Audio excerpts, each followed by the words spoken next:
Pois é, pessoal, Gary 11 caiu 4% e era um fundo dos queridinhos, né? Era um fundo que caiu nas graças dos investidores. O que está acontecendo? Por que Gary 11 está caindo dessa forma? Eu vou estar analisando o Gary 11, na verdade eu vou trazer uma ideia, um conceito de investimento para vocês, respondendo aqui o nosso inscrito, que é o Serginho Coach 7600. Analise o Gary 11, por favor. Então, mais do que uma análise técnica, eu vou te mostrar o que está acontecendo e por que o Gary 11 está caindo tanto assim e qual é a projeção. Também vou trazer a minha opinião. Se vocês gostam desse tipo de conteúdo, já aproveita para deixar o like, se inscrever no canal. E aí, deixa aqui nos comentários, você tem Gary 11? Você vendeu Gary 11? Você está projetando colocar Gary 11 na sua carteira? Vamos lá, porque nós temos muita coisa para conversar. E através desse vídeo você vai ter um senso crítico sobre o mercado dos fundos imobiliários. Você precisa desenvolver um senso crítico para tomar algumas decisões que vão fazer a diferença na questão dos seus investimentos. Então já se inscreve para você não perder nenhum vídeo novo e estar aprendendo cada vez mais. Bom, o Gary 11 é um fundo de renda urbana que é gerenciado pela Guardian, que é a gestora. Uma coisa que eu tenho que trazer para vocês é que o Gary 11 era o antigo GALG. Antigamente, né, para a galera que é mais velha guarda, tinha o GALG 11, que era mais focado em logística, e se transformou em Gary 11. Ou seja, houve uma mudança de estratégia na própria administradora para o Gary 11 se tornar um fundo que tem uma abrangência em outros mercados. Isso eu digo porque antigamente era mais logístico e agora tem mais mercados alugados por grandes instituições, ou seja, grandes inquilinos. E ali você também tem os contratos mais longos, né, 10, 20, 30 anos, o que de fato faz sentido dentro de um fundo imobiliário. E por conta disso, por conta da previsibilidade, por ser um fundo base 10, por ser um fundo que até antes de enviar aquele e-mail para você sobre a Assembleia, caiu nas graças da torcida, igual o Lucas Paquetá no Flamengo, né? Quem é vascaíno sofre. Então, na realidade, agora nós precisamos entender o que está acontecendo com o Gary 11 e isso tudo foi um reflexo do que aconteceu na Assembleia. Teve pontos ali que eu, de fato, fiquei muito preocupado e isso me fez ter ali um senso crítico. Obviamente, eu vou dar minha opinião aqui sobre o Gary 11, se vale a pena ou não colocar na carteira de investimento. Beleza, então vamos entender o que está acontecendo. O Gary hoje está custando R$ 8,72 no momento que eu estou gravando esse vídeo, uma queda até o momento de 0,57, e nós tivemos ali 4,28% de desvalorização no último mês. Muita coisa para um fundo imobiliário. Isso me causa uma certa estranheza, porque se nós analisarmos o conglomerado do IFIX, olha só aí na tela, o IFIX ele está subindo. Então o Gary 11 ele apresentou uma nota que não foi satisfatória para os investidores. Eles ficaram receosos e por conta disso saíram vendendo o Gary 11. Então, única e exclusivamente, o que está acontecendo dentro do Gary 11 não é por conta de calote, não é por conta de problemas administrativos, não. O que está acontecendo no Gary 11, essa desvalorização foi por conta da Assembleia. E nessa Assembleia teve 3 pontos que nós precisamos ter atenção. Lembrando que o terceiro ponto é o mais polêmico de todos, na minha visão, fez eu ter um veredito muito complicado sobre Gary 11. O primeiro ponto que nos mostrou foi o capital autorizado. O que é isso, Kaique? O capital autorizado vai mostrar o limite que a companhia tem para fazer as emissões e aumentando seu patrimônio líquido. E antes, o que já estava aprovado era um capital de 10 bilhões de reais. E nessa última assembleia, o Gary 11 já quis mudar para 100 bilhões de reais. Isso causou uma certa estranheza entre os investidores, porque o capital autorizado ele está relacionado ao quanto que um fundo pode crescer sem a necessidade de uma assembleia. Ou seja, o fundo vai crescer sem a necessidade de ficar enviando aquele e-mail para você de voto ou não voto, para direcionar o projeto. Então, os 10 bilhões de reais já estão aprovados. Só que o que chamou a atenção dos investidores e causou uma certa estranheza é ele nem estar perto de 10 bilhões e querer já mudar o capital autorizado para 100 bilhões. Então, eu entendo que nesse primeiro ponto o cotista ele ficou apreensivo. Até porque, se você é um cotista, você é um sócio. Então, você precisa identificar se o que vai acontecer lá na frente é benéfico para você ou não. E nem sempre as gestoras tomam boas decisões. Então eu entendo que o investidor ele ficou apreensivo por conta disso, porque é dever do cotista aprovar ou reprovar os projetos que a gestora tende a realizar, porque obviamente ela está trabalhando com o seu dinheiro. Ah, Kaique, não estou satisfeito com o que o Gary 11 está fazendo, não estou satisfeito com o que tal fundo imobiliário está fazendo. Você tem essa facilidade de vender as cotas. Não é porque você comprou o Gary 11 que você tem que levar ele para a vida inteira. Se ele não está se ajustando mais ao seu perfil de investidor e se você está apreensivo ou apreensiva, gente, vocês têm essa facilidade de vender.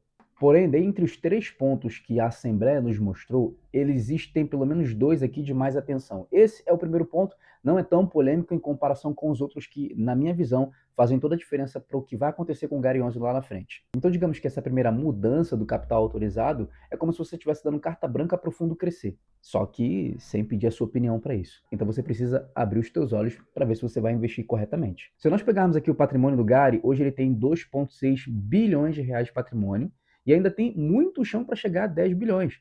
Então, assim, foi polêmico, mas nada em comparação ao que vem por aí. O segundo ponto, que na minha visão também é muito complicado, que é poder recuperar as suas próprias cotas tendo um limite. Porque se for utilizada com uma estratégia de valor, até faz sentido, visto que alguns fundos estão utilizando isso também mediante a aprovação da CVM. Mas o fato é que o fundo faz isso com o objetivo de fazer emissões para o próprio crescimento, mais emissões para maior crescimento, para aumento de patrimônio.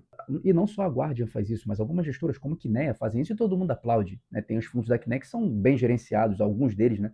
E a galera bate palma. O ponto é que se de fato a Assembleia faz isso via autorização da CVM, muito mais é importante como ela vai gerenciar do que como ela vai utilizar essa estratégia. Então você precisa entender que Gary 11 ele tem essa proposta de recuperar as próprias cotas, tendo um limite, mas o mais importante é que tipo de estratégia ele vai adotar para que essa estratégia de fato dê resultado e beneficie você. Porque, gente, se tem uma coisa que nós precisamos entender, e essa aqui é a minha opinião, é que não adianta nada o fundo ter estratégias mirabolantes, coisas megalomaníacas, recompra de cotas para maiores emissões, para aumento de patrimônio, se você não for beneficiado. Do que adianta a gestora ter um baita administrativo, ter uma estratégia alocada, se ele não consegue pagar dividendo? Ou se ele, de fato, tem alguns problemas administrativos? Não vale a pena. Então, assim, fundos imobiliários, gente, é o arroz com feijão bem feito que dá resultado. Mas isso quer dizer, Kaique, que você vai vender Gary 11, que você não quer ter Gary 11 na sua carteira? Calma que lá vem o terceiro ponto. E o terceiro ponto, que na minha visão é o pior de todos, é o conflito de interesse. Isso eu diria que é um ponto polêmico e até mesmo um ponto crítico. Por quê? Através desse conflito de interesse, o Gary 11, ele pode fazer a operação sem uma necessidade de assembleia. Ou seja, não terá riqueza de detalhes. Isso é preocupante para os investidores, porque o Gary 11 ele tende a fazer vários negócios e não pedir sua opinião para isso. Talvez você tenha muito dinheiro alocado em Gary 11, ele faça um movimento que você não concorda, mas ele não vai pedir sua opinião para isso, ele simplesmente vai lá e vai fazer. Só que quando nós estamos investindo em fundos imobiliários, pessoal, vocês precisam entender que a base de cotistas tem que ser relevante na hora da gestora ter uma tomada de decisão. E a partir do momento que você não delega esse tipo de responsabilidade para os cotistas, o dinheiro dele vai estar em risco. Então, o seu dinheiro pode estar em risco se Gary 11 de fato fizer isso. Porque talvez ele possa fazer um negócio que não seja agradável e o teu patrimônio seja penalizado por conta disso. Então, não teria transparência. Então, aqui você tem um ponto muito crítico que, na minha visão, eu reprovo. Né? Eu não acho isso interessante, eu não gosto de investir naquilo que está por debaixo dos panos ou está, de fato, não trazendo transparência. Eu gosto de, obviamente, ter os dados para que eu venha entender como que a gestora está atuando, onde que ela está investindo, em qual projeto que ela está fazendo. E através desse conflito de interesse, mesmo que você não concorde, tô nem aí, como se eu fosse a gestora Gary 11, tá? Tô nem aí, não pedi sua opinião, vou fazer isso aí mesmo.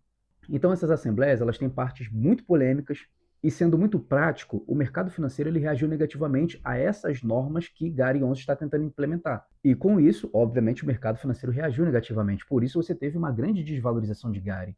E eu preciso ser bem sincero com vocês. Antes de fazer essa assembleia, o Gary 11 vinha dando uma aula administrativa sobre a própria gestão. Só que esse movimento ele não me agradou nem um pouco. Então, assim, na minha visão, mediante o que está no meu campo de visão, eu particularmente não colocaria Gary 11 na minha carteira. Obviamente, não estou dizendo para você comprar, não estou dizendo para você vender. Então, embora Gary 11 seja um fundo base 10, um fundo que tem mais de 400 mil cotistas, né, eu, como investidor, e olhando o meu senso crítico, eu não gostei desse movimento. Eu, de fato, não gostei do que a Guardian fez e eu espero que isso se reverta, que era um fundo que estava vindo numa crescente muito legal.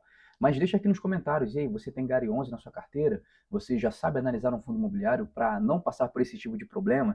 Lembre-se, investir em fundos imobiliários é para a gente ter previsibilidade e não ter dor de cabeça. Eu não quero que você invista em um fundo imobiliário para ter dor de cabeça. Kaique, não faço a menor ideia de como é que eu analiso um fundo imobiliário, não sei como estudar, não sei fazer uma análise técnica. Entra na minha comunidade.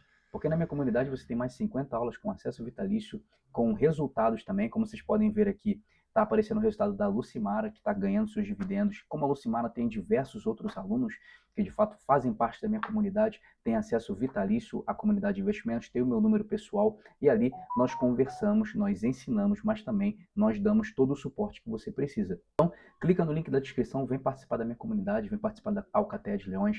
Tem aula toda semana ao vivo, você vai tirar as dúvidas diretamente comigo e eu vou te ajudar a entender como é que o mercado financeiro funciona e montar uma carteira que de fato faça sentido, respeitando seu perfil de investidor. O link está aqui na bio e vamos avançar. Então, gente, esse foi o conteúdo de hoje. Escolha bons fundos, fundos esses para te trazerem previsibilidade e tranquilidade de recebimento todos os meses. Não vale a pena você investir em fundos que fazem movimentos muito complicados ou que querem alavancar rápido demais, não trazendo riqueza de detalhes para os investidores. Então, esse foi o vídeo de hoje. Se você gostou, curte, comente, compartilha, se inscreve no canal e vem participar dos meios de comunicação que nós 2 vezes por semana estamos trazendo aqui no YouTube, tá bom? Deus abençoe, até a próxima, tchau e fui.